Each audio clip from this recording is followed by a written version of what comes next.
Listo, ok.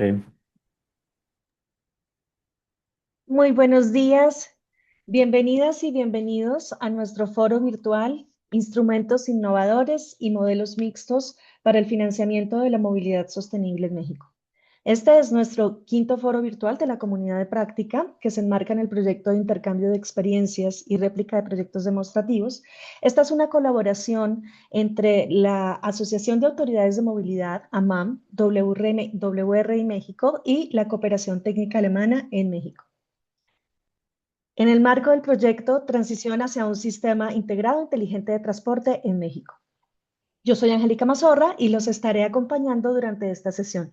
Es un gusto para nosotros contar con la participación de autoridades de movilidad y de transporte, representantes de gobiernos estatales y municipales, integrantes de la MAM, especialistas y personas interesadas en fortalecer las capacidades para financiar proyectos de movilidad sostenible. Antes de comenzar, quisiera hacer un agradecimiento muy especial a Vicente Torres, director de México y Centroamérica de la UITP, por su valiosa gestión en la vinculación de actores para esta sesión. Sin más, me gustaría iniciar con nuestro valioso panel técnico que tenemos actualmente. Es un gusto para nosotros presentar a nuestra primera ponente, Paola Tapia Salas. Paola es referente en políticas públicas, regulación y gobernanza urbana. Paola es abogada de la Universidad Católica de Chile, magíster en Derecho Público y Privado y exministra de Transporte y Telecomunicaciones en Chile. Paola fue la primera mujer en dirigir esta cartera en Chile. Exdirectora de Transporte Público Metropolitana, donde lideró 4 años la consolidación de la electromovilidad en Santiago de Chile y la incorporación de mujeres conductoras al sistema de transporte. Hoy, Paola se desempeña como directora de transferencia de CATLEC, Centro Avanzado de Transporte y Logística de Competitividad Económica, y es docente de la Pontificia Universidad de Chile, fundadora de Mujeres en Movimiento y consejera de Políticas de Infraestructura. Paula, muchísimas gracias por acompañarnos. Tienes la palabra. Hola, ¿cómo están? Un gusto saludarlas, saludarlos a todos, agradecer la invitación y decirles que estoy muy contenta de estar conectada con México. Creo que los desafíos son muy compartidos. Tenemos la posibilidad hoy día de poder brevemente contarles la experiencia chilena. Son experiencias que evidentemente nos generan vasos comunicantes, porque también en Chile hemos vivido la experiencia de transformación, de renovación del transporte público, tanto en Santiago, en la capital, como también en las demás ciudades de nuestro país. Así que les voy a compartir esta presentación y también voy a quedar disponible para que en el futuro ojalá nos volvamos a encontrar, como lo hemos hecho varias veces a lo largo de estos años en que me ha tocado poder estar también junto a ustedes hablando del transporte, hablando de género, hablando también de cómo nuestras ciudades se hacen también ciudades más equitativa, con una mirada social que debe estar muy presente también en nuestros presupuestos, en los presupuestos de la nación y de los gobiernos regionales y locales. Tenemos que tener una mirada de equidad social, tenemos que tener una mirada de presupuestos de género y tenemos que tener una mirada también de presupuestos con una perspectiva en la descarbonización. Yo creo que eso hoy día nuestros países lo están entendiendo y por eso que hoy día financiar la movilidad sostenible es también una mirada de ética, una mirada de ética social que nos reúne a partir de este ecosistema de colaboración. Así que sin más vamos a ir avanzando. Espero que ya estén viendo la presentación, que la voy a hacer desde la perspectiva del rol del Estado y en particular de las políticas públicas. Yo además soy docente en políticas públicas, no solo en derecho, así que me gusta dar esa mirada también para quienes son los reguladores, cómo podemos también generar estas políticas integradoras. El Estado, sin lugar a dudas, ha tenido diversas misiones y entre ellas regular con mayor o menor intensidad a lo largo de la historia. Y yo definitivamente creo que en materia de electromovilidad el Estado tiene que jugar un rol fundamental para que las cosas pasen, para que los privados inviertan, para que podamos generar el ecosistema adecuado, el Estado tiene que participar. Y los privados, evidentemente, tienen que tener un espacio también muy activo en ese ecosistema de la electromovilidad para poder conjugar los intereses involucrados, que sin duda son económicos, pero como lo decía, también son ambientales y sociales y de la mano del progreso tecnológico. Esto es muy importante, esto tiene que estar presente en la agenda pública. No podemos generar electromovilidad si no generamos una estrategia comunicacional, si no generamos una estrategia también de largo plazo y si no generamos permanentemente información de la evaluación de la política pública que estamos haciendo. Sea que sea un bus que llegue a nuestras ciudades, sea que lleguen 100 buses a nuestras ciudades.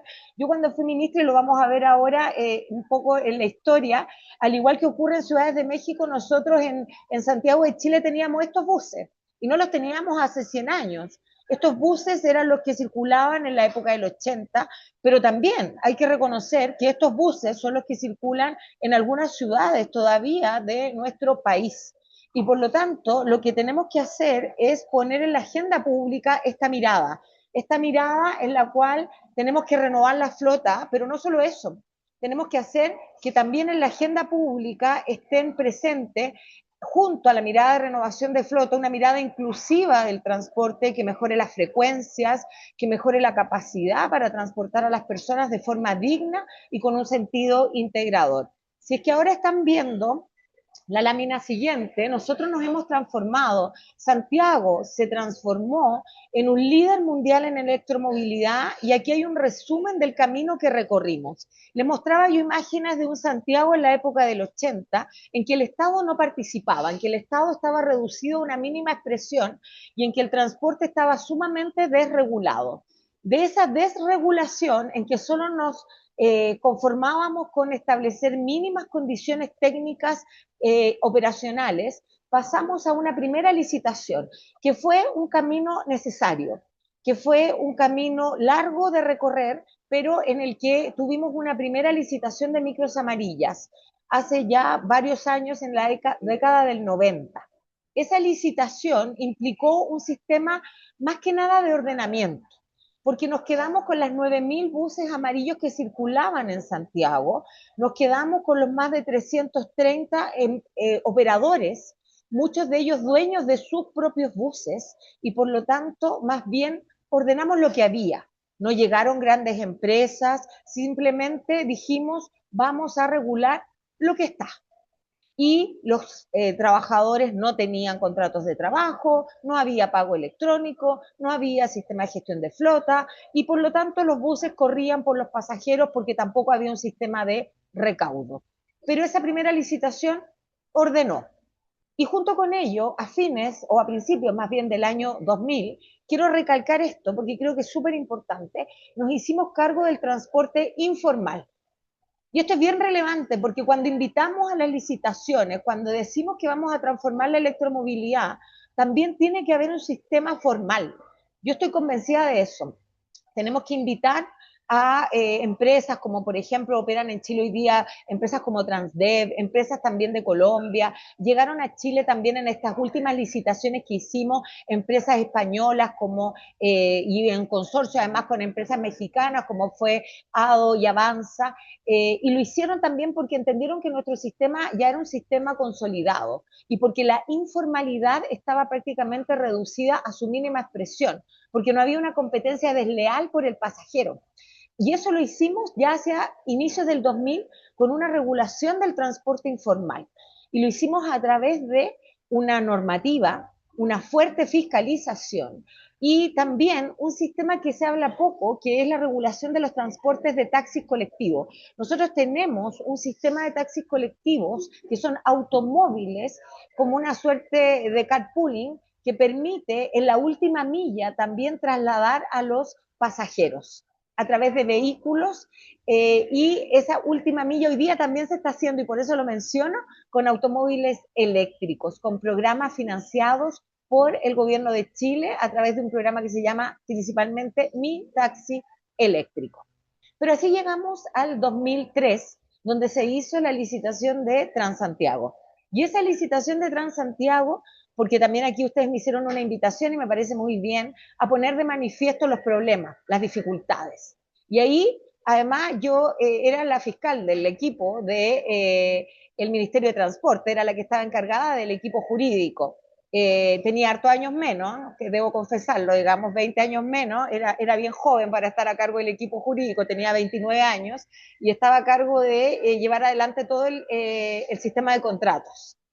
Ya estaba diseñado, a mí me tocó implementarlo, junto evidentemente a los ministros de la época, así que muchas anécdotas, muchos aprendizajes, pero en particular quiero transmitir uno, que los contratos tienen que redactarse de una forma flexible, tienen que redactarse de una forma que permita la adaptación y sobre todo los procesos tienen que ser graduales, tienen que pilotearse las tecnologías, tiene que cuidarse la tecnología.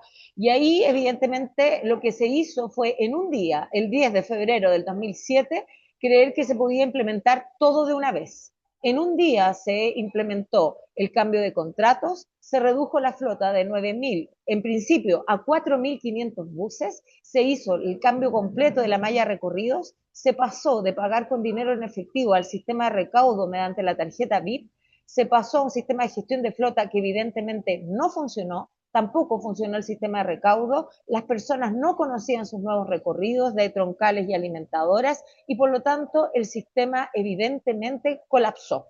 Colapsó para los usuarios, que era nuestra principal preocupación. Y evidentemente los 4.500 buses fueron insuficientes, inmediatamente tuvimos que modificar los contratos para incluir la flota necesaria que superó en definitiva los 6.000 buses. Por lo tanto, el aprendizaje fue muy importante y en definitiva todo eso se iba a hacer además con 0 pesos, que es lo que nos convoca hoy día. Y a partir de eso tuvimos que recurrir a una serie de herramientas de financiamiento. No me da el tiempo para contarles todas, pero fueron por lo menos más de 10, entre ellos por lo menos 2 proyectos de ley exclusivos de financiamiento que me tocó redactar y tramitar, hasta llegar en definitiva al 2009 a la redacción que tuvimos que hacer de la primera ley nacional de transporte público, quizás una de las primeras leyes para Latinoamérica integral de subsidio completo al transporte público. Es una ley muy completa del año 2009 que sentó las bases de lo que hoy día nos permite tener un sistema eléctrico.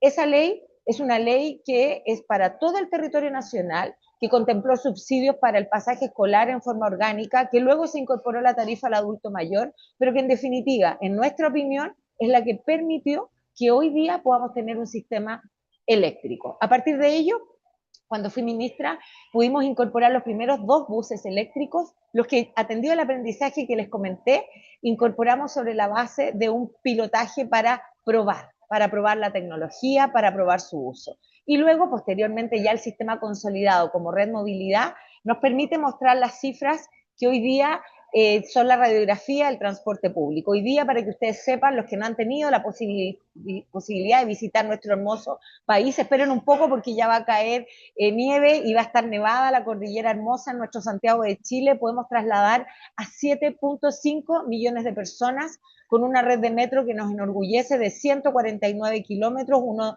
de los metros más extensos de Latinoamérica, junto también con el de México y de Brasil. Tenemos 3.150 kilómetros de cobertura con los buses de red movilidad y un tren suburbano de 23 kilómetros. Y lo hicimos, y voy a volver sobre las cifras de electromovilidad, sobre la base de una política pública redactada con metas específicas, la primera del año 2017, la segunda del 2021 y la tercera del año 2026. La ministra de Energía, con quien me reúno ahora, y por eso es que tengo que salir luego de que termine esta exposición, acaba hace no más de 2 semanas de aprobar la tercera estrategia de electromovilidad para nuestro país. Y todo eso permitió poner metas claras. Al 2035 el 100% de las nuevas incorporaciones tienen que ser 0 emisiones. ¿Y qué hicimos nosotros? Los últimos 4 años trajimos muy antes la meta, al 2023 ya hicimos la primera licitación 100% eléctrica para Chile y al 2040 la meta es que el 100% de los vehículos eléctricos sean 100% cero emisiones. Y ahí están las cifras actuales de Chile. Nosotros ya tenemos circulando más de 4.400 buses eléctricos. En 4 años disminuimos a 3 años la edad promedio de la flota y por lo tanto, claramente, si ustedes ven los últimos 4 años, sufrimos un cambio copernicano en lo que fue la electromovilidad, lo que significó pasar solo a modo ejemplar de 10 electroterminales en los 4 últimos años a más de 50 electroterminales con los desafíos operacionales y técnicos que una operación de esa naturaleza significa. Pero la pregunta que ustedes me invitaron a contestar es cómo se financió, cómo se elaboró el sistema. Nosotros actuamos sobre la base de la separación de distintos componentes, pero en esto quiero ser bien categórica. En Chile se probó el sistema de hacer licitaciones separadas, pero ese sistema hoy día no está aplicando en nuestro país. Nosotros ya no licitamos buses separados de la operación. Para nosotros fue un experimento que se hizo en el 2019 y luego en el 2020. Pero ese experimento para nosotros, no digo que para otros países no resulte, no resultó. Esa fue una licitación que separó materialmente los procesos de licitación. Primero, se licitó buses, solo buses, y 2 años después se licitó la operación. Hicimos una auditoría técnica, económica, operacional, que dio como resultado que los beneficios para el Estado de Chile, para el gobierno e incluso para los operadores no eran óptimos. Por lo tanto, nosotros optamos responsablemente con no volver a ejecutar ese modelo porque era evidentemente más caro, porque además no ponía los incentivos adecuados en los operadores, quienes a riesgo de no cuidar adecuadamente los buses, empeoraban evidentemente su resguardo y tampoco operaban adecuadamente, entre varios muchas otras razones, las certificaciones y la adecuada mantención y operación en definitiva de los buses. Pero sí, por eso se utiliza el concepto de separar, sí se separan para efectos de los pagos, pero no para efectos de la licitación.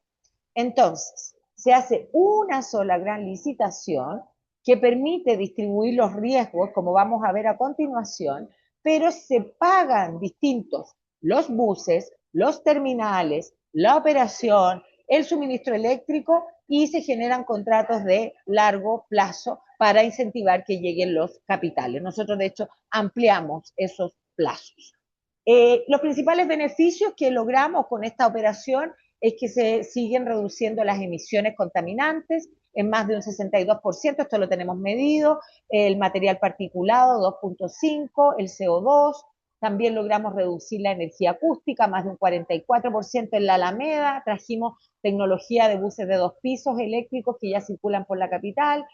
Esto es súper importante, logramos la reducción del precio en más de un 40% desde el 2020 al 25, que evidentemente esto es como consecuencia de los procesos de licitación.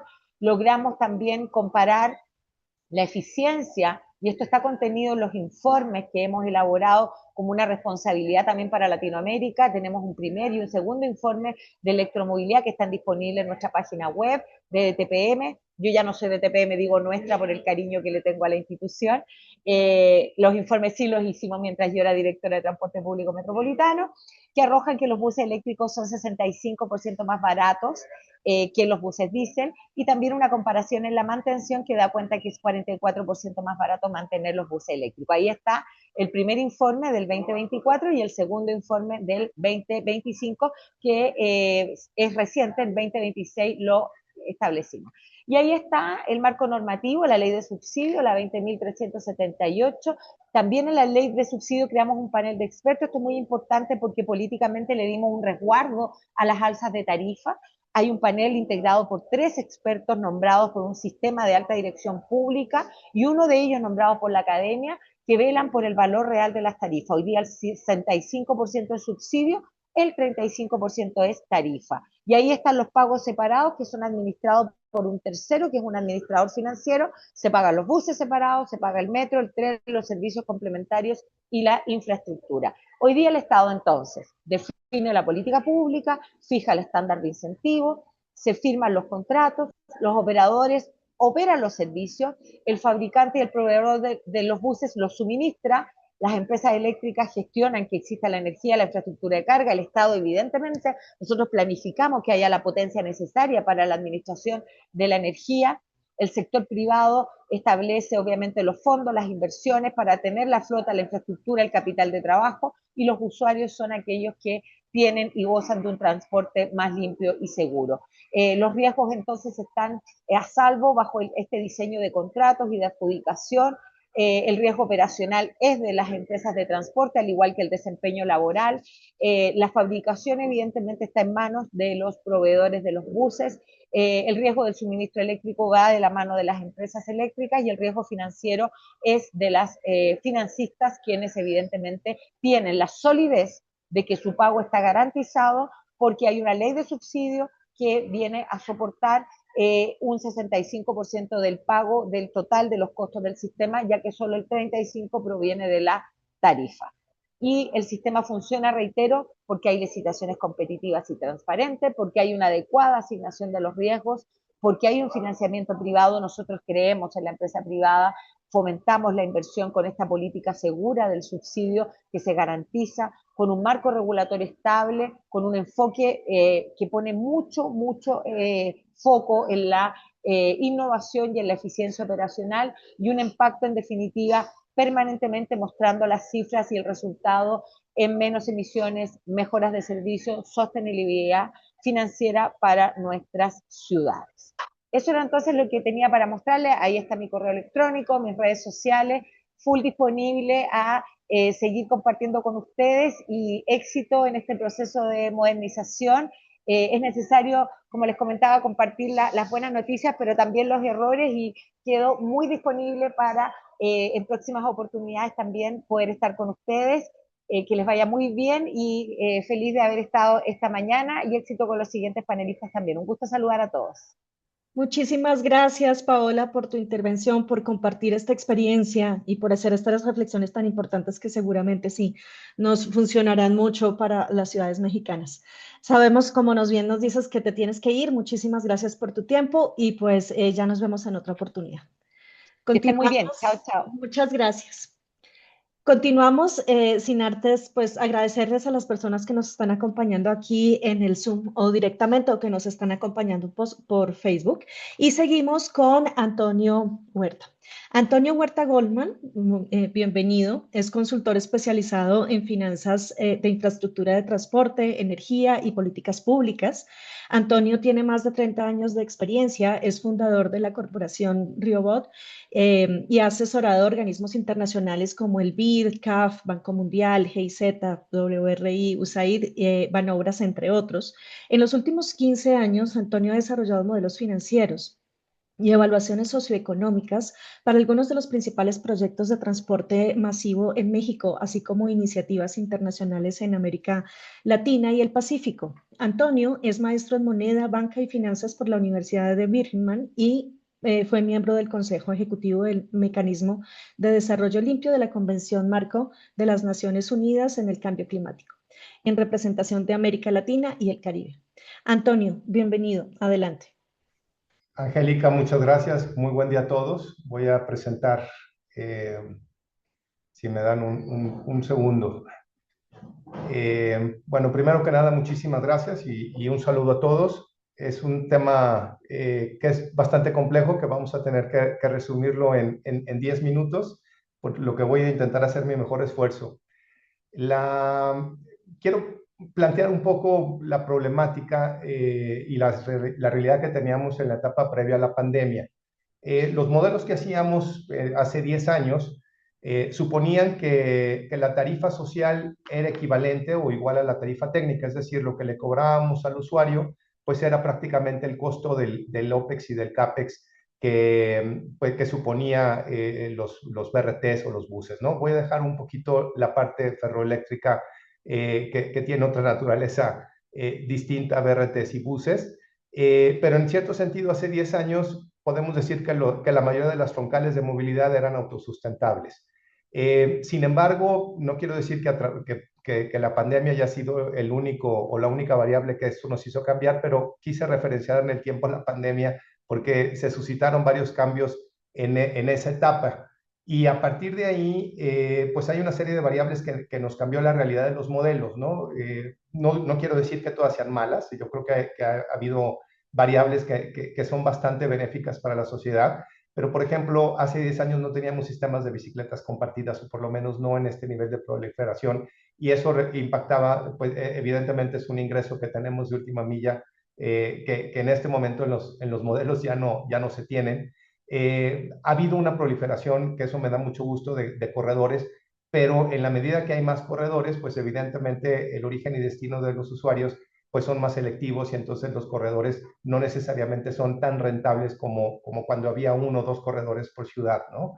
Evidentemente la restricción de las vidas útiles de pues del material rodante, no es lo mismo hacer un modelo financiero como hace 10 años, como bien lo dijo Paola.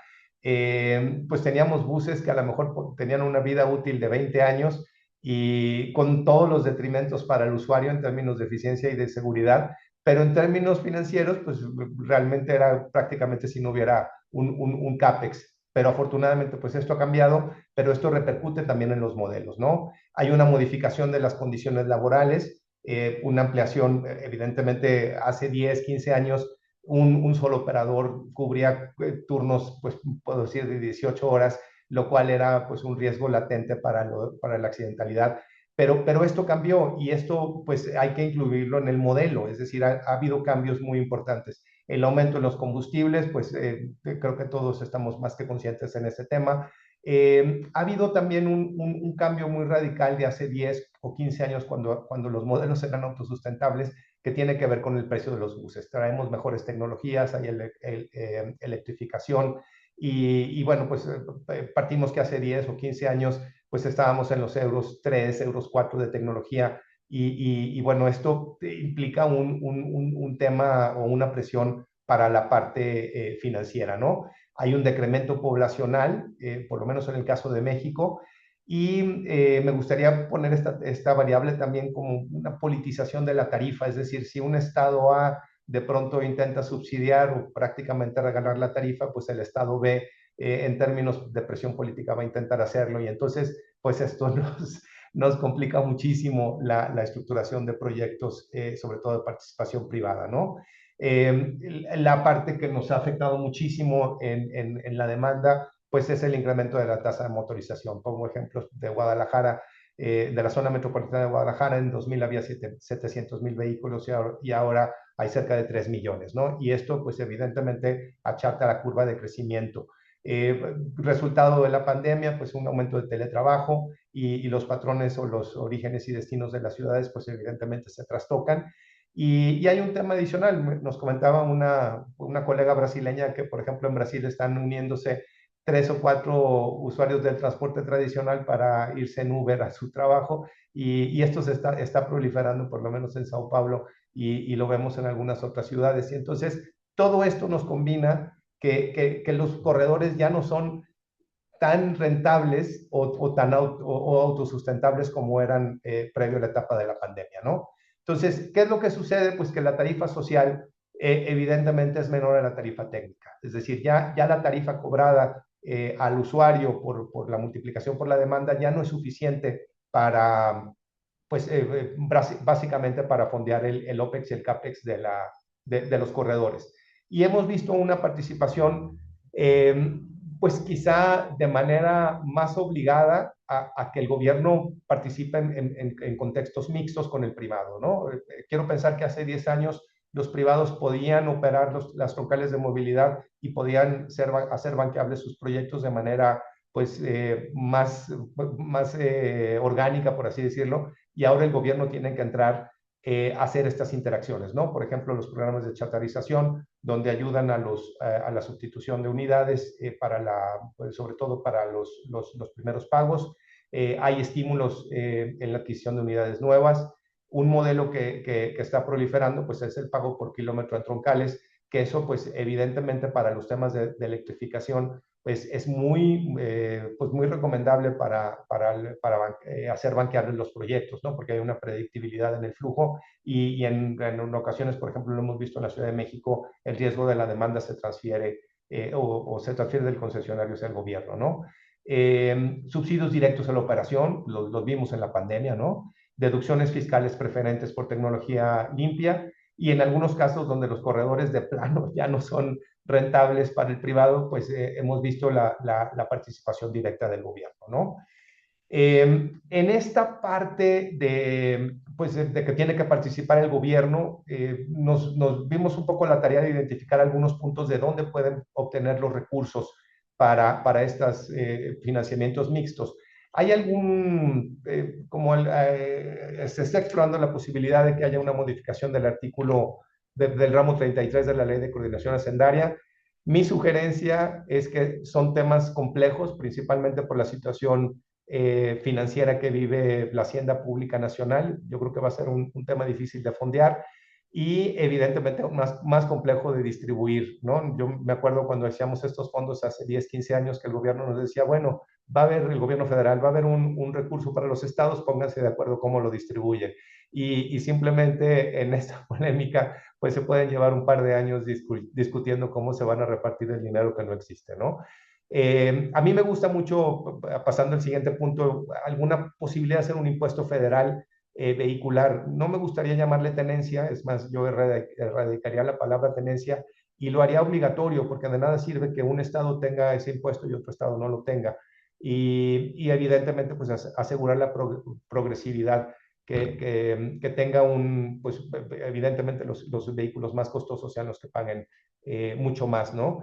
La creación, por ejemplo, esta idea a mí siempre me ha gustado y la he defendido, la creación de un mercado de emisiones para proyectos de transporte. Ya tenemos un impuesto al carbono en México y cuando salió en 2013, pues nosotros pensamos que iba a haber una especie de cap and trade donde los proyectos de transporte pudieran aplicar para una especie de compensación y que permitiese fondear estos procesos sustentables de transporte. No lo hemos visto de momento, pero lo dejamos como un punto. Hay otra forma de fondeo que a mí me gusta, que son los impuestos por mejoras. No lo hemos visto implementado en México específico en transporte, pero por ejemplo hay un muy buen ejemplo en la ciudad de Tijuana que se hizo a principios de los años 2000, donde los propios beneficiados de los procesos de pavimentación pagaron parte de sus mejoras y había un proceso de plusvalía, es decir, un predio, lo hemos visto, ¿no? En la medida que se implementan estos corredores de movilidad, zonas completamente deprimidas de la ciudad, pues se convierten en nuevos polos inmobiliarios y esa renta o esa captación de plusvalía puede incluso llegar a financiar estos procesos que generan pues estos desarrollos inmobiliarios, ¿no? Se explora la posibilidad de los parquímetros. Yo tengo un poco de duda sobre esto porque pues es un derecho, una contraprestación municipal y generalmente en México pues el tema de transporte es estatal. El tema de multas y fotoinfracciones, yo sería cauto en este sentido porque, bueno, primero no se pueden bursatilizar y segundo, pues esto intenta moldear un comportamiento pues de los usuarios y una vez que se moldea ese comportamiento, pues las multas se reducen a cero, ¿no? Tema importante, pues el financiamiento, ¿no? Que los propios estados den como una prioridad hacia el financiamiento, hacia esquemas de transporte, ¿no? En términos generales, es complejo, ¿no? El tema del financiamiento se ha vuelto muchísimo más complejo. En los últimos 10 años había otros apartados federales del gobierno federal para fondear estos temas de transporte. Desafortunadamente, en este momento, pues prácticamente el único que queda es el FONADIN. Y bueno, pues en estos 10 minutos intenté dar un poco un resumen de las causas que nos han deteriorado los modelos financieros y en cierto sentido, pues algunas ideas de por dónde pueden explorar hacia este financiamiento. Les agradezco mucho, felicidades por el evento. Muchas gracias, Angélica. Antonio, muchísimas gracias. Yo sé que todos nos quedamos así como con Paola con ganas de saber mucho más, pero como bien dices, hiciste tu máximo esfuerzo por darnos mucha información en 10 minutos. Muchas gracias. Continuamos ahora con Sofía. Sofía, muchísimas gracias por estar acá. Sofía Sarama nos va a platicar acerca de modelos y separación de propiedad. Sofía Sarama Valenzuela es fundadora y consultora principal de Saraval, firma especializada en planeación urbana, movilidad sustentable y transición energética. Sofía es magíster en ciudades por la London School of Economics and Political Science. Cuenta con una maestría en análisis económico de Derecho y las políticas públicas por la Universidad de Salamanca y es abogada por la Pontificia Universidad Javeriana. Sofía tiene más de 13 años de experiencia asesorando a gobiernos, organismos multilaterales y empresas privadas en América Latina y África, donde ha liderado proyectos de electrificación de transporte público, estructuración y financiamiento de infraestructura de transporte, así como iniciativas de planeación urbana y desarrollo sostenible. Sofía, muchas gracias por estar acá. También tienes el gran reto de informarnos en 10 minutos acerca de este tema. Muchas gracias. Muchísimas gracias, Angélica, por la invitación. Un saludo especial a todos los asistentes. Voy a compartir mi pantalla. ¿Me confirmas, por favor, que se vea correctamente? Sí, está perfecto. Bueno, muchas gracias por la invitación nuevamente. Me corresponde tratar el tema correspondiente a modelos de negocio para la implementación de buses eléctricos. Considero que en la región la conversación sobre por qué implementar buses eléctricos está cada vez más superada. Creo que los beneficios ambientales en salud pública son en general claros para los gobiernos y para los diferentes actores del entorno de la movilidad sostenible, pero ahora la pregunta que se vuelve muy relevante es entonces cómo implementar esos buses eléctricos. Y de ahí la importancia de explorar diferentes modelos de negocio.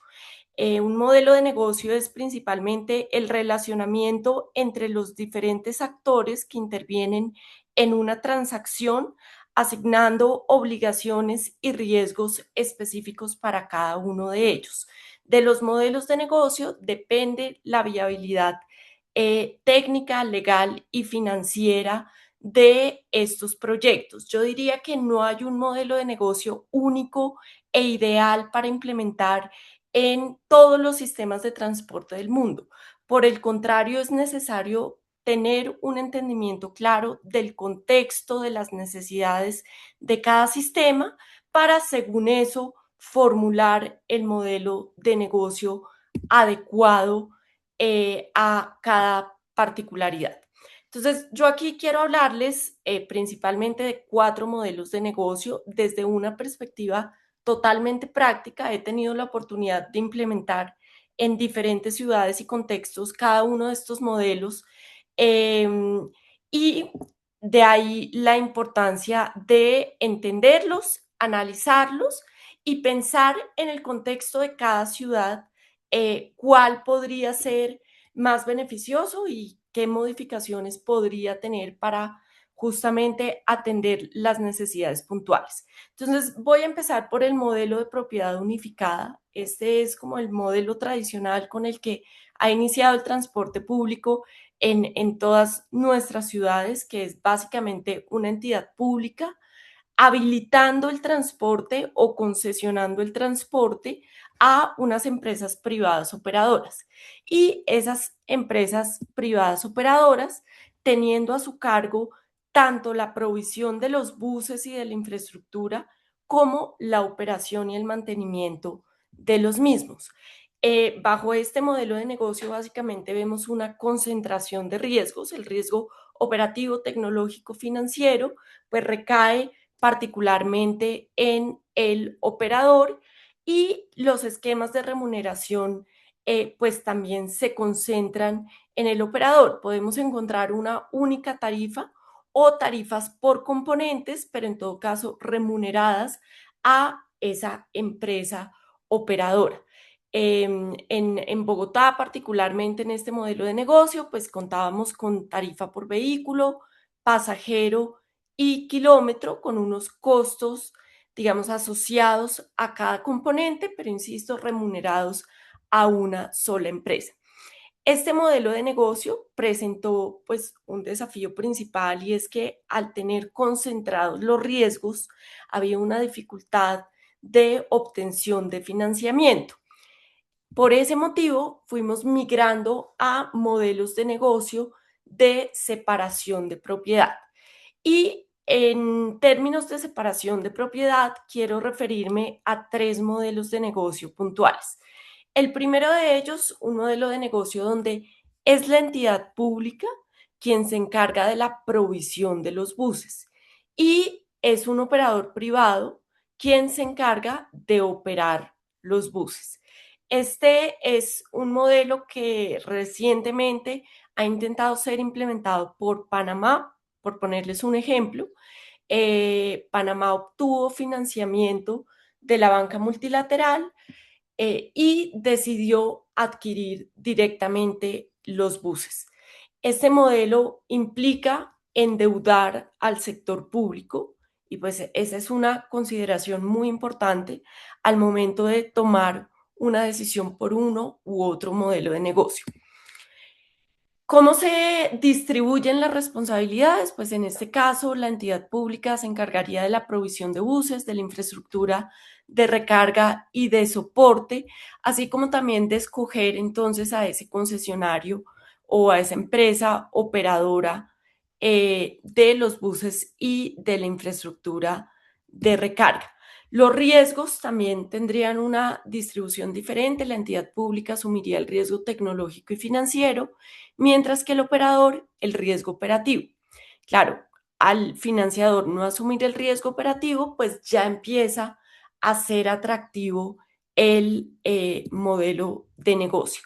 En cuanto a remuneración, pues la entidad pública, digamos que tendría que tener el ingreso para cubrir la tarifa por vehículo, referente principalmente al CAPEX de los vehículos y si esta aporta la infraestructura también referente a la infraestructura y el operador sería remunerado por variables más referentes a la operación, tales como eh, las asociadas a los pasajeros y a los kilómetros. Por otra parte, pasamos entonces a un segundo modelo de separación de propiedad, donde encontramos que la entidad pública contrata, por un lado, a empresas proveedoras de flota y, por otro lado, a empresas operadoras de flota.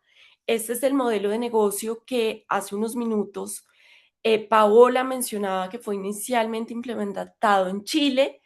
En Colombia también ha sido implementado y de hecho así se empezó en nuestros países la transición hacia la electromovilidad. Entonces tenemos un modelo en el que la entidad pública estructura los procesos de selección y sale a contratar, por un lado, el proveedor a cargo de proveer los buses, la infraestructura de recarga, administrar los patios, realizar mantenimientos de la infraestructura de recarga eléctrica en algunos casos, y por otro lado, el proveedor a cargo de operar los buses, la infraestructura de recarga, hacer mantenimiento a la flota y a los patios, en algunos casos también a la infraestructura de recarga. Aquí los riesgos, entonces los tenemos separados. El proveedor asumiría el riesgo tecnológico y financiero, el operador el riesgo operativo y pues la entidad pública realmente está haciendo un traslado de estos riesgos, no asume ninguno directamente. En cuanto a remuneración, entonces al proveedor de flota le estaríamos remunerando variables asociadas a la inversión del vehículo, a la administración del vehículo y por supuesto si aporta también la infraestructura de recarga a la infraestructura misma de recarga y si es el caso de soporte. Al operador, por su lado, se le remunerarían variables asociadas más a la operación, a la tarifa vehículo, siempre y cuando se refiera a costos variables del vehículo, como por ejemplo los conductores, a la tarifa por kilómetro y a la tarifa por pasajero. Finalmente, tenemos un modelo que está muy vigente en las diferentes ciudades en Latinoamérica que han avanzado en la implementación de buses eléctricos de forma masiva.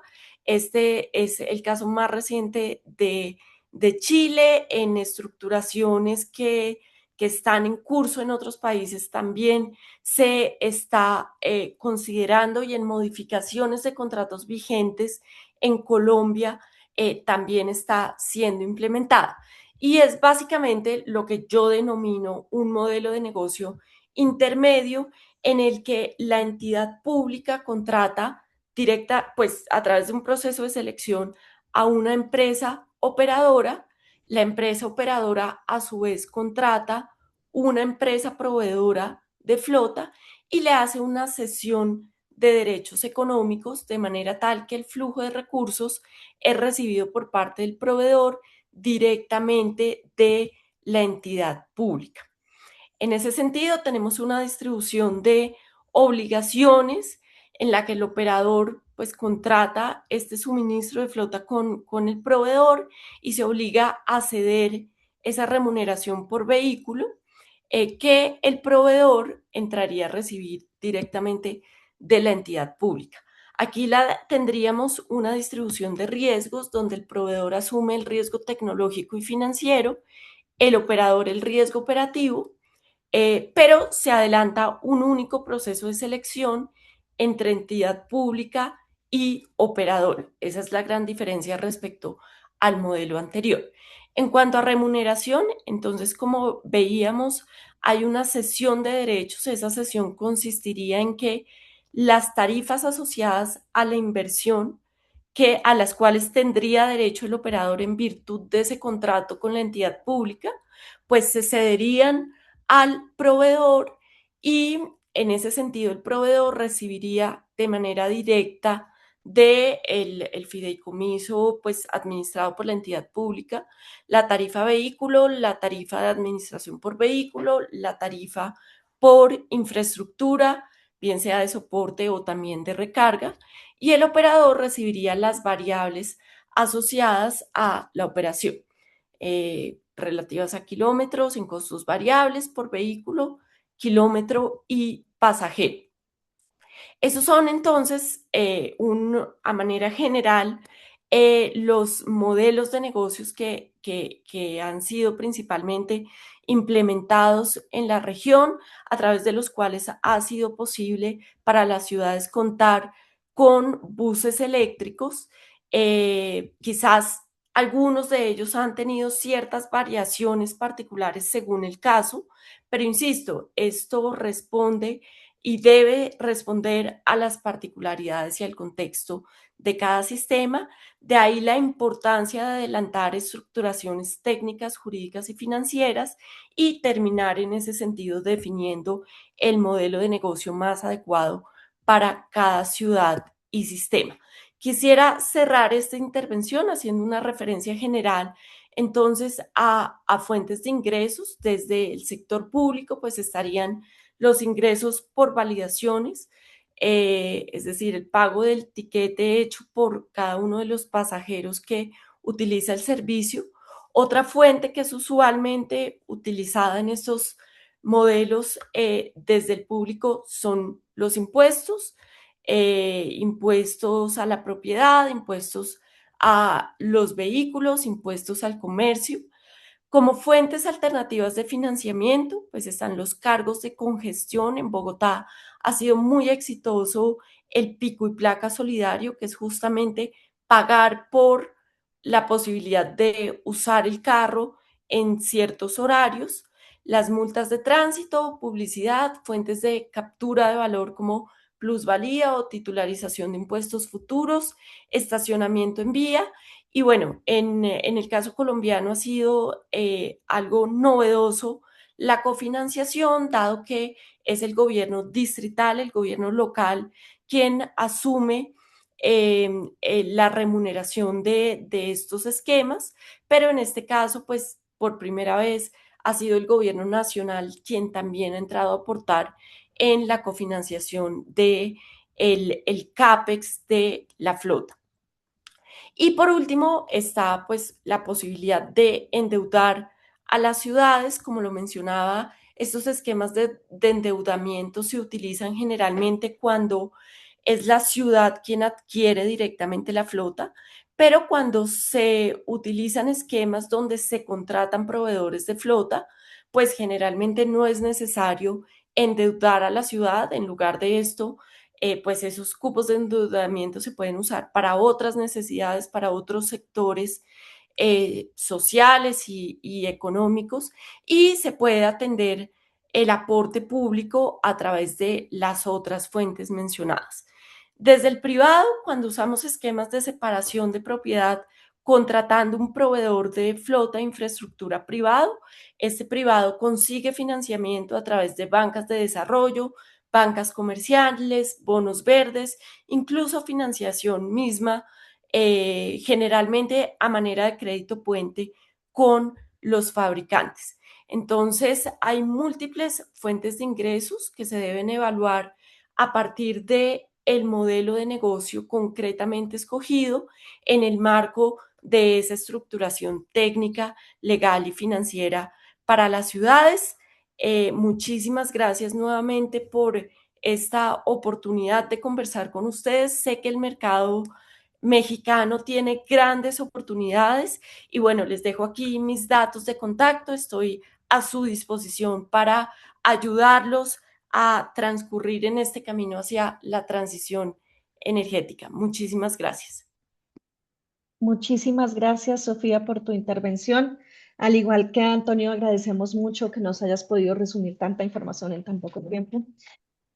Continuamos para cerrar acá nuestro panel de intervención técnica con la intervención de Saúl Pereira, quien nos platicará acerca de participación de actores no tradicionales. Saúl es gerente senior de Acción Climática en WRI México y coordina la Agenda de Acción Climática Subnacional en México con énfasis en mitigación de emisiones, adaptación al cambio climático y desarrollo sostenible. Saúl cuenta con más de 13 años de experiencia en política climática y ambiental, tanto en el sector público como en organizaciones internacionales. Saúl es biólogo por la Universidad Autónoma Metropolitana, Unidad Xochimilco, y maestro en políticas y gestión energética medioambiental por la Facultad Latinoamericana de Ciencias Sociales. Saúl, el lugar es tuyo. Muchas gracias, Angélica. Muy buenos días a todos, a todas. Es un gusto estar por acá con ustedes esta mañana y compartir algo de información que hemos desarrollado desde el área de cambio climático. Después de escuchar a los colegas las grandes exposiciones, me quedo pensando cuál es la contribución en particular de esta ponencia. Yo quisiera dar un pasito o tal vez dos pasitos previos a toda la información que nos compartieron los ponentes, las ponentes previas, porque muchas de las veces hay que pensar que el financiamiento climático puede ser la llave o el trigger para poder detonar este tipo de inversiones que son tan necesarias para mejorar el transporte en nuestros países. Y a veces la parte del el componente climático es el que no queda del todo claro. Entonces quisiera profundizar un poquito hacia allá. Si me ayudan con la siguiente, por favor. Simplemente pensar, y esto muchos seguro lo tienen muy claro, la arquitectura del financiamiento climático en el mundo es compleja. No solamente es un tema en donde podamos decir, ok, hay una organización como la UNFCCC que genera o brinda o distribuye recursos, sino hay una serie de elementos, países, instituciones, mecanismos de gobernanza que son importantes considerar al momento de pensar en el financiamiento climático. Y ahorita lo aterrizo hacia el transporte o hacia la movilidad, pero simplemente pensar, y no para espantarlos, por supuesto, pero sí identificar que todas las contribuciones que pueden tener muchos de los países en vías de desarrollo, todos los mecanismos que tienen para avanzar y aterrizar estos compromisos enmarcados en el marco de las propias Naciones Unidas, en el marco del Acuerdo de París, en su momento en el marco del Protocolo de Kioto, tienen una estructura que es importante considerar porque eso implica qué tan fácil o complejo o difícil es justamente acceder a ese tipo de financiamiento. Entonces, simplemente pensar que el financiamiento climático tiene una serie de filtros y más allá de esos filtros internacionales, cuando llega al país, es también importante pensar quiénes son las entidades autorizadas para bajar, aprovechar este tipo de recursos. No cualquier organización, no cualquier dependencia del gobierno federal puede acceder a ello y, por supuesto, cuando pensamos a nivel subnacional, hay algunas complejidades adicionales para poder acceder a este tipo de información. Entonces, simplemente pensar en que es complejo. México tiene unas características muy particulares que facilitan este flujo de información con evidentemente algunos, digamos, trabas burocráticas tradicionales de los gobiernos en el mundo, pero creo que vale mucho la pena pensar en ello. Si Me ayudas con la siguiente. Lo que estábamos pensando desde acá es, ok, más allá de identificar cuál es esta arquitectura, cuál es la relevancia o cómo puedes justificar que tu proyecto efectivamente sea un proyecto que pueda ser financiado desde la óptica climática. Y entonces hemos identificado a través de una serie de análisis y de proyectos algunos de los elementos, aquí no están todos, simplemente están agregados, que hacen que efectivamente tu proyecto sea climático. ¿Por qué? Porque si no es climático, la puerta o la ventanilla para financiamiento de estas características no necesariamente puede estar justificado o abierta en este caso, ¿no? Entonces, siempre es bien importante tener bien clarito cuál es el objetivo y el alcance de tu proyecto. Muchas veces el proyecto en términos de movilidad puede ser mover gente, pero el cómo quieres mover a estas personas, cómo quieres brindar ese servicio es lo que nos permitirá identificar si vas a la ventanilla A o a la ventanilla B o a la ventanilla C de estos fondos u organismos de financiamiento nacional e internacional. Y el segundo punto, y aquí me quiero detener tantito, es la justificación y la racionalidad climática. Cualquier persona podría decir, bueno, yo contribuyo a la mitigación, a reducir la mitigación, a reducir emisiones o a aumentar la vulnerabilidad con un proyecto, pero si no tenemos unos indicadores, unos KPIs importantes, relevantes en este sentido, pocas veces vamos a poder justificar que efectivamente mi proyecto contribuye, por ejemplo, a la mitigación de emisiones vía el cambio modal hacia la electromovilidad. Y muchas veces ese tipo de indicadores no son los que son tan fáciles de aterrizar, los vinculados con los mecanismos económicos, con el modelo de financiamiento, con el modelo de negocio, perdón, son relativamente más fáciles de identificar, pero no necesariamente esos impactos climáticos positivos que se esperan con el proyecto. Por supuesto, teoría de cambio, modelo de negocio son cosas que vienen como intrínsecas siempre que se hace un proyecto.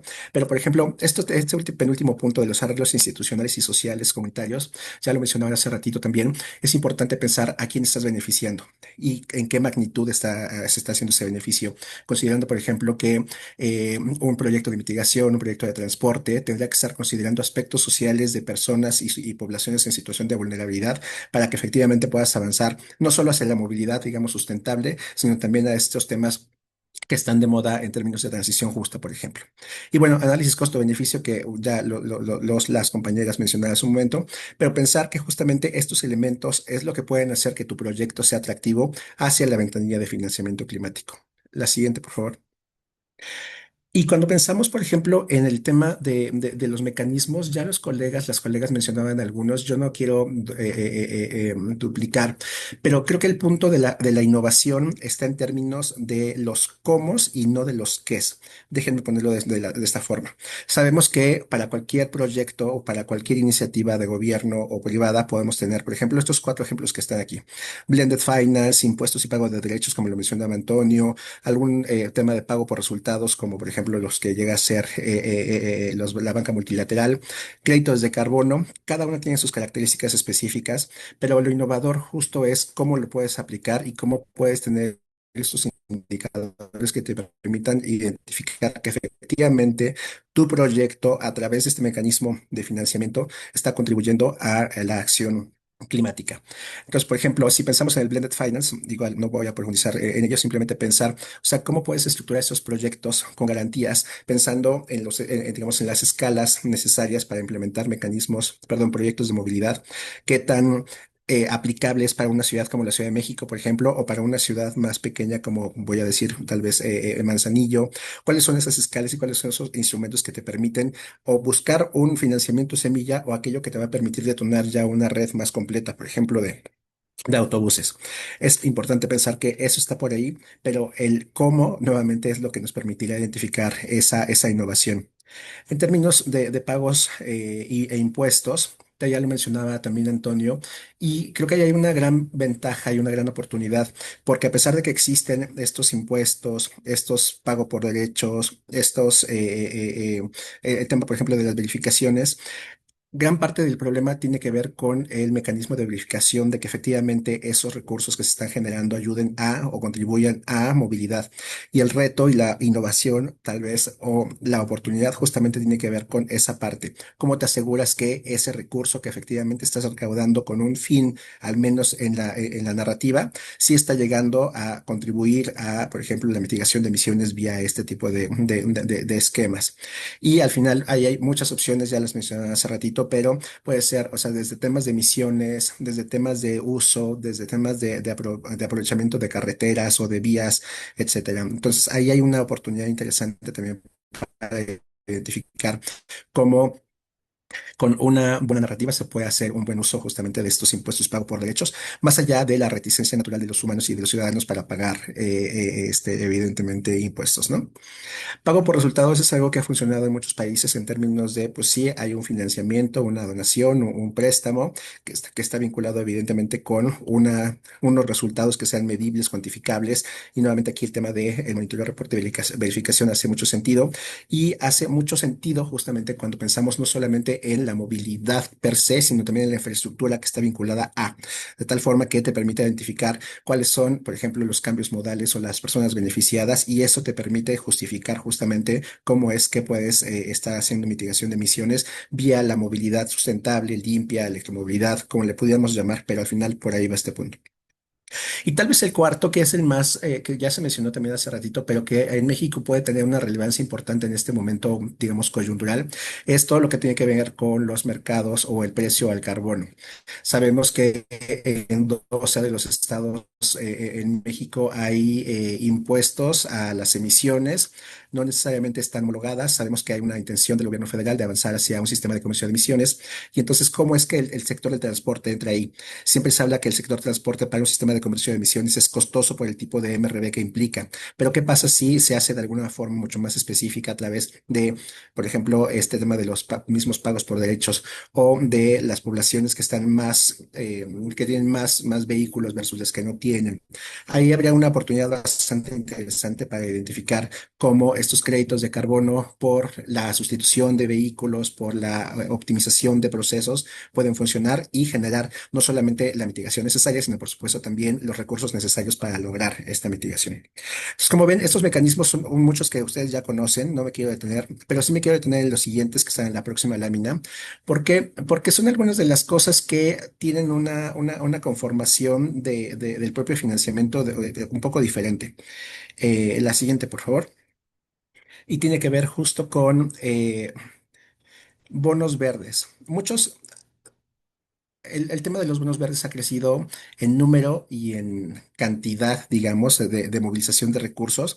Y cuando se aplican justo para el tema de movilidad, tiene muchas oportunidades porque no necesariamente están vinculadas únicamente con la sustitución de flotas, sino hay todo un ecosistema alrededor de estos mecanismos de financiamiento vinculados con los beneficios económicos, los sociales y los ambientales.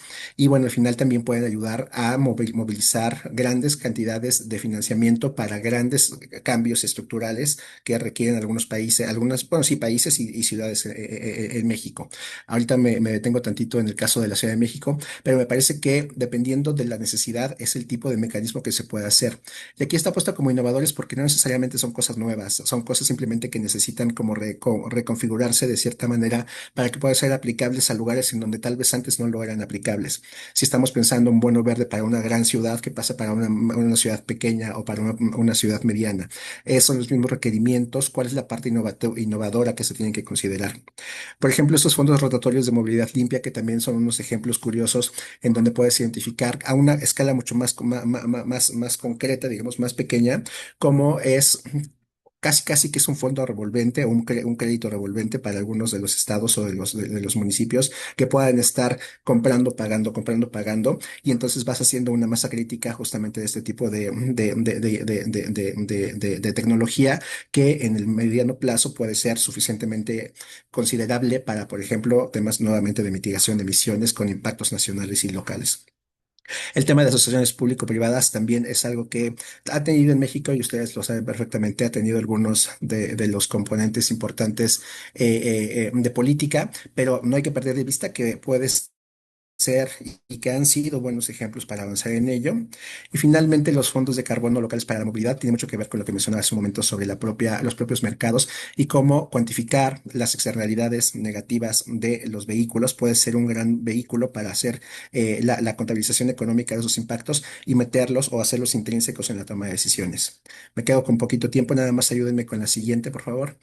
Me voy a saltar el tema de la Ciudad de México, entonces si me ayudan con dos más, esa me la voy a saltar. La siguiente también, esa también.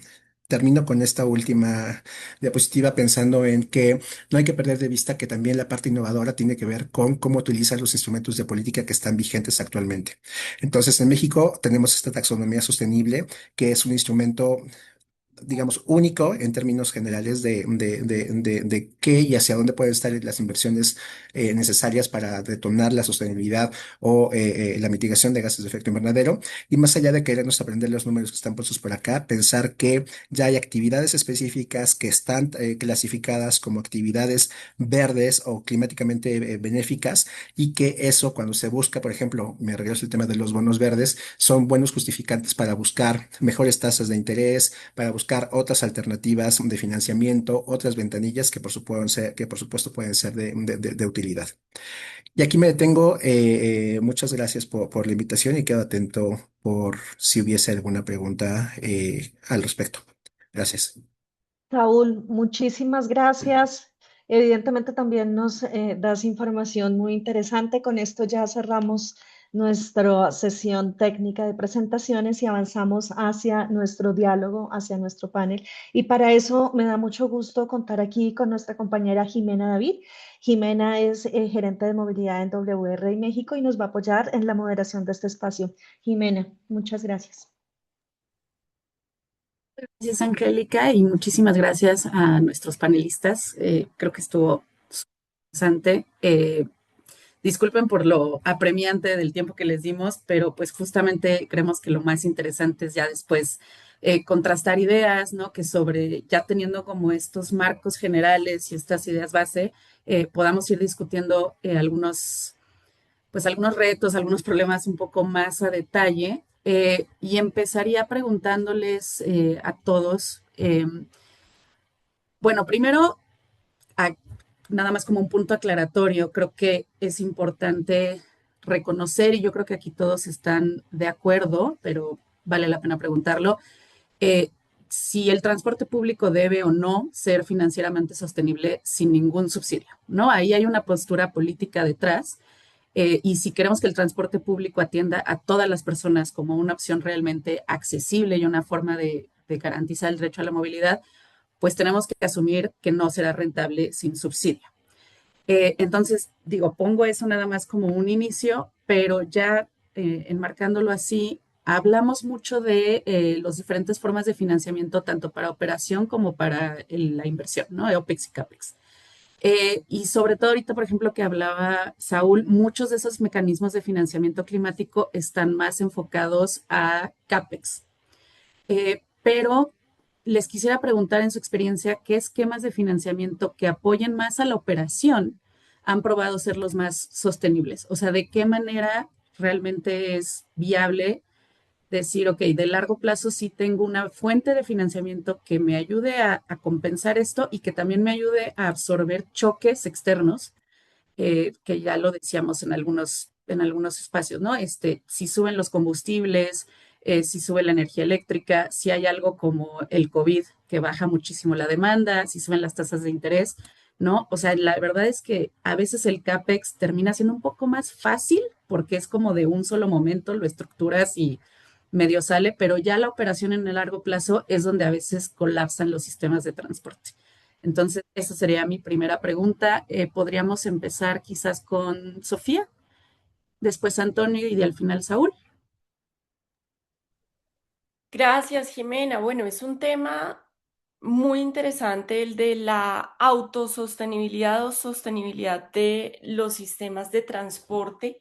Las experiencias nos han mostrado que difícilmente un sistema de transporte puede ser autosostenible. Quizás tenemos la experiencia única de Transmilenio en Bogotá en sus inicios, en su componente BRT, cuando era exclusivamente BRT fue autosostenible. Sin embargo, en la medida en que se fue integrando el componente de buses en carril de tráfico mixto, pues el sistema fue requiriendo de un subsidio por parte de la ciudad, y pues esa es en general la realidad de los diferentes sistemas, la necesidad de contar con subsidios. Sin embargo, mi recomendación siempre es en las estructuraciones buscar la mayor eficiencia posible.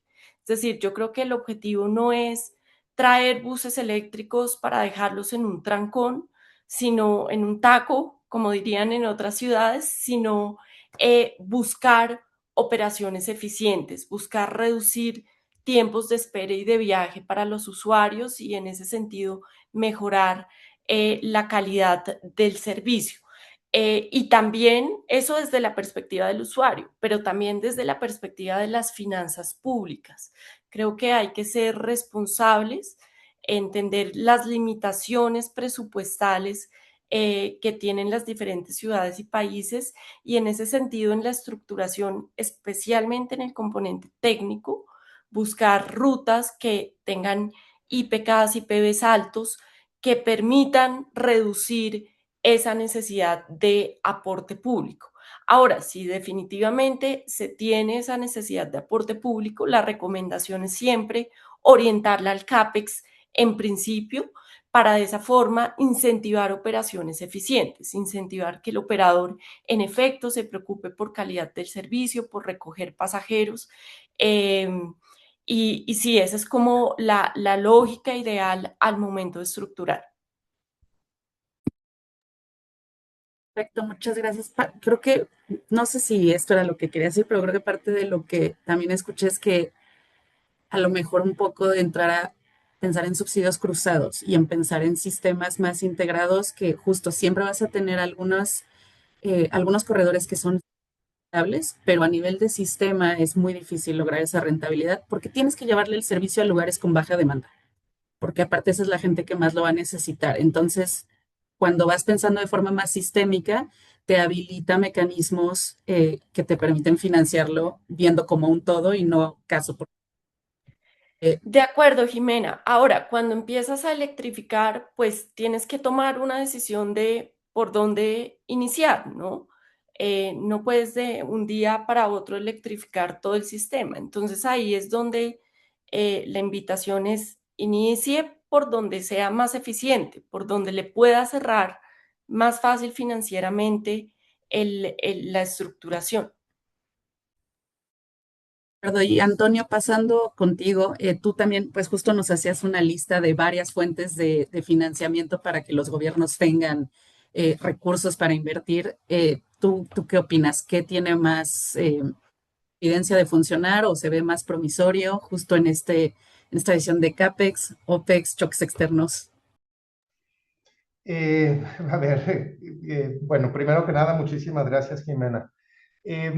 No es un tema fácil, ¿verdad? O sea, parecería que el transporte de pronto lo estamos penalizando de más, ¿no? A ver, hay un común denominador donde todas las calles, pasos a desniveles, pasos inferiores vehiculares son gratuitos. Y no hay una retroalimentación de decir es que nada más el punto 2 del ODE utiliza un paso a desnivel que costó 1,000 millones de pesos para una ciudad. Pero si hubiera un BRT que está 5,000 pasajeros abajo, 5% abajo de su planeación, entonces todas las ONGs, toda la prensa, todo el mismo gobierno federal, creo que tenemos que ser mucho más permisivos con los sistemas de transporte. Ese es número uno, ¿no? El otro tema tiene que ver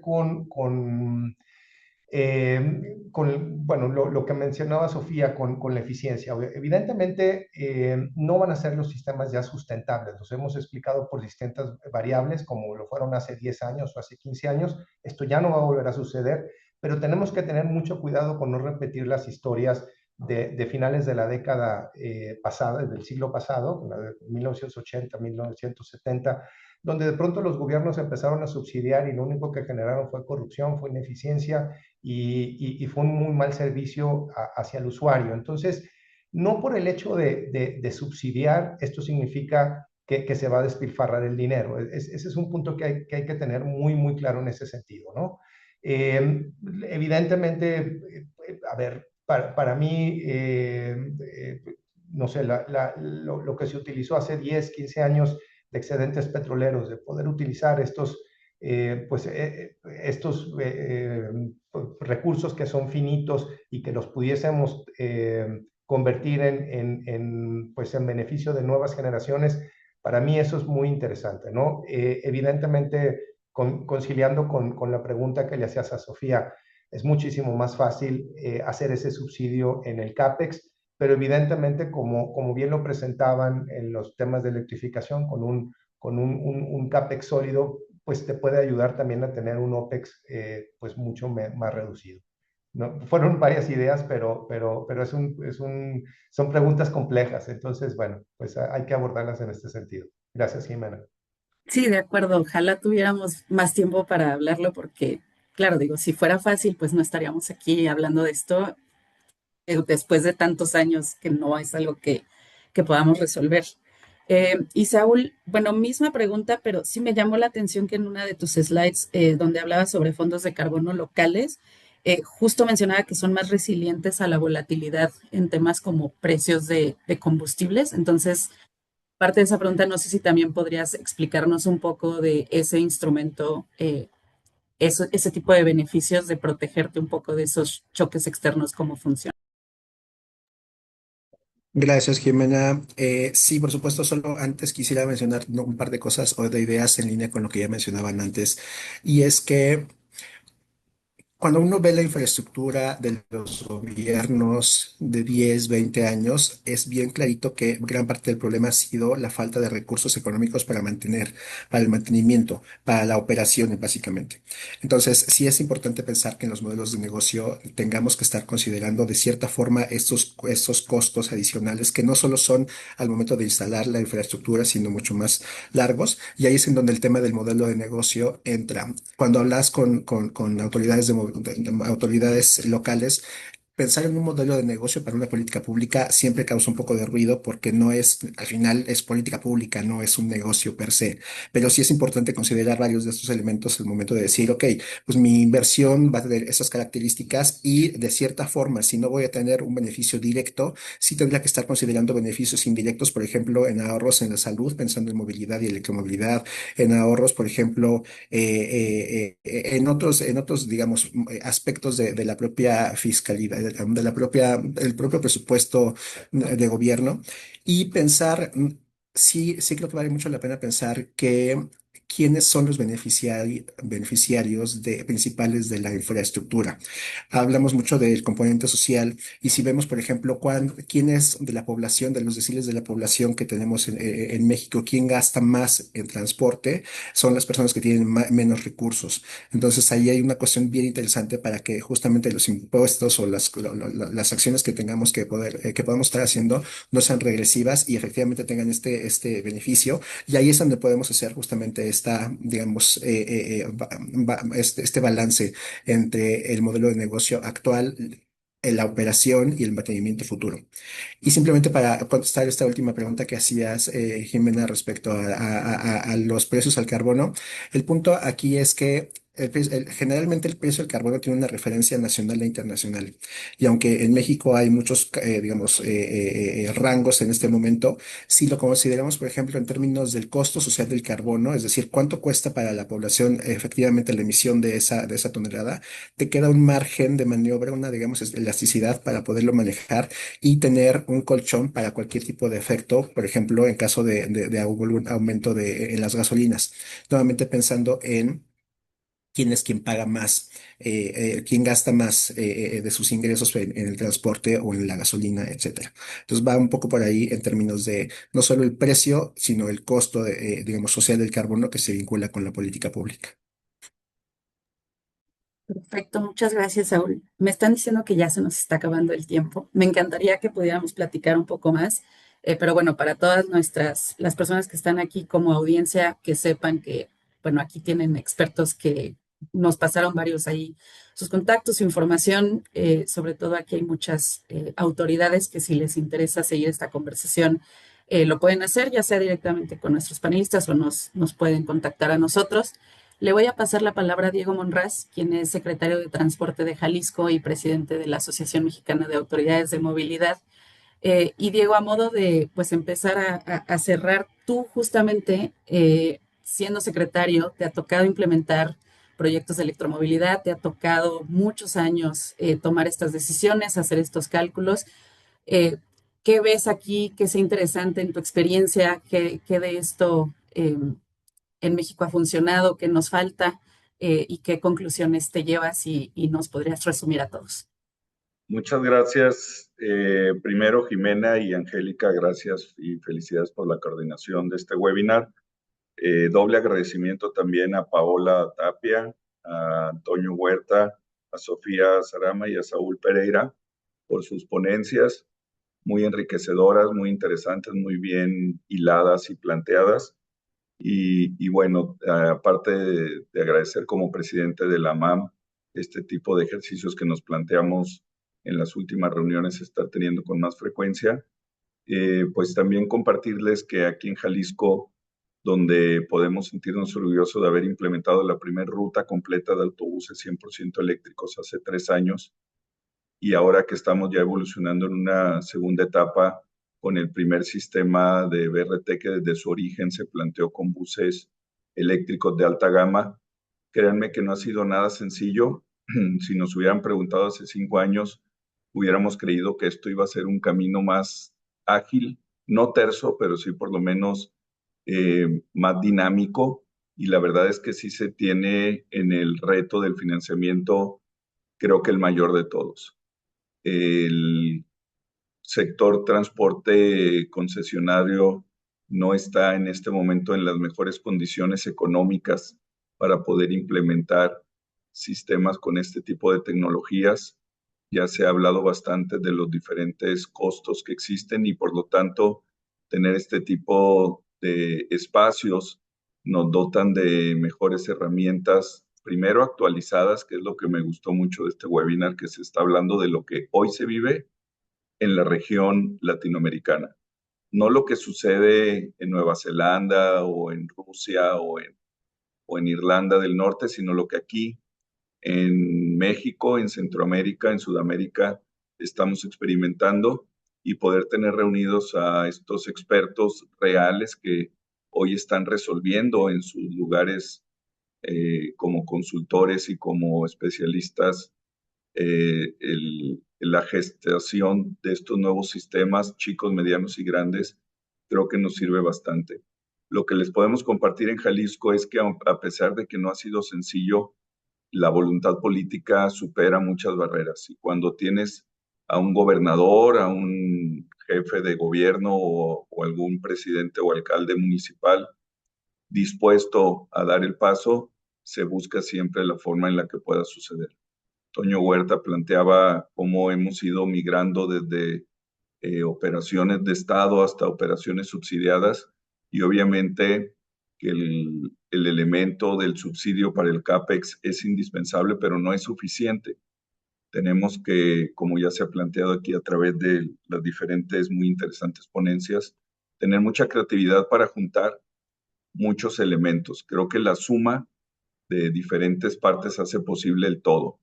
Creo que para mí esa es una de las conclusiones. No hay una sola fuente de financiamiento, no hay una sola bolsa a la que hay que irle a pegar como piñata para que caiga el beneficio y podamos lograrlo, sino que es la suma de diferentes engranajes para que articulados entre ellos lo hagan posible. Pero sí es posible. Eso es, creo que también lo esperanzador. Hay casos ya reales en nuestro país, en México, en el sureste, en el centro, acá en el occidente, y algunos más que están empezando en el norte.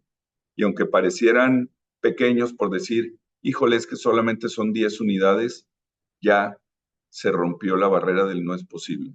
Se rompen esos paradigmas, y en cada uno de los casos que en México han existido y que hemos estado escuchando en los últimos 3 años, todos han sido construidos con diferentes estrategias, con diferentes elementos e instrumentos de financiamiento, y por lo tanto creo que esto se resume como trajes a la medida con diferentes piezas que se tienen que engranar de acuerdo a las necesidades.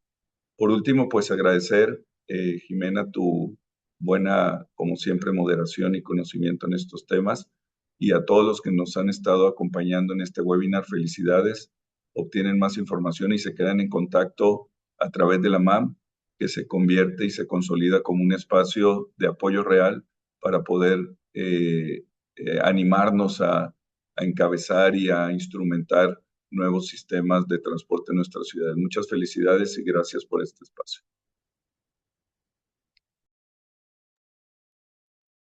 Muchas gracias Jimena, muchas gracias Diego, muchas gracias a todas y a todos nuestros ponentes por compartir sus experiencias y también, por supuesto, a las personas que nos acompañan desde Zoom y desde Facebook.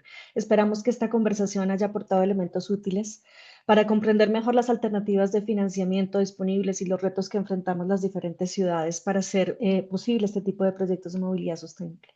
Para concluir esta sesión, me gustaría darle la palabra a Neimi Girón. Neimi es asesora técnica de enlace de agenda de la cooperación técnica alemana para que nos apoyes a dar las palabras de cierre. Muchas gracias, Neimi. Muchas gracias, Angélica, y muy buenos días. Es un honor acompañarles en este espacio de intercambio, pero sobre todo de búsqueda de soluciones. Ya escuchábamos que al final también el punto en común es poder lograr esa movilidad sostenible que tanto queremos. Agradezco en representación del proyecto Transición hacia un sistema integrado e inteligente de transporte público Transit, que es implementado por la cooperación técnica alemana, la GIZ, y que con fondos del gobierno alemán permite que estos espacios de intercambio en alianza con WRI puedan ser posibles. Quiero agradecer a las personas expertas que nos acompañan, a Sofía Samara, Antonio Huerta, Saúl Pereira, a las autoridades de movilidad de los diferentes estados, especialmente a ti, Diego Monraz, presidente de la MAM, que ya nos decías que y nos hacías esa invitación a poder aprovechar estos espacios para seguir intercambiando ideas, para poder seguir aprendiendo y sobre todo para adoptar esas buenas prácticas que existen y que realmente hagan clic con el contexto de México para poder seguir innovando. Entonces, felicidades por este quinto foro virtual. Agradecemos el esfuerzo que también hace todo el equipo de WRI, a Angélica Mazorra, a Jimena David, a todo el equipo que hace posible poder tener este espacio de conversación. Sabemos que siempre queda esa sensación de necesitar más tiempo para conversar. Sin embargo, la invitación que también quiero hacerles desde la GIZ es que nos empoderemos de estos espacios, que los hagamos nuestros, que también pensemos en qué temas necesitamos seguir posicionando para encontrar estas soluciones que contribuyan a ese transporte más sostenible, amigable con el clima y que también no deje a nadie atrás. Entonces, sabemos que tenemos en nuestras manos una oportunidad de transformación que no solo reduzca emisiones, sino que también nos ayuda a transformar esas vidas. Entonces, con esto lo dejo para que podamos cerrar este webinar. Ha sido muy enriquecedor. Estuvimos escuchando también nosotros las exposiciones y agradecemos el espacio que hicieron para poder compartir con nosotros y con esta comunidad estos mensajes claves. Gracias. Muchísimas gracias, Naimi. Muchísimas gracias a todas y a todos. Finalmente les invitamos a mantenerse atentos a las próximas actividades de la MAM a través de los canales oficiales. Muchas gracias por su participación. Que tengan un buen día. Buen día, gracias. Gracias.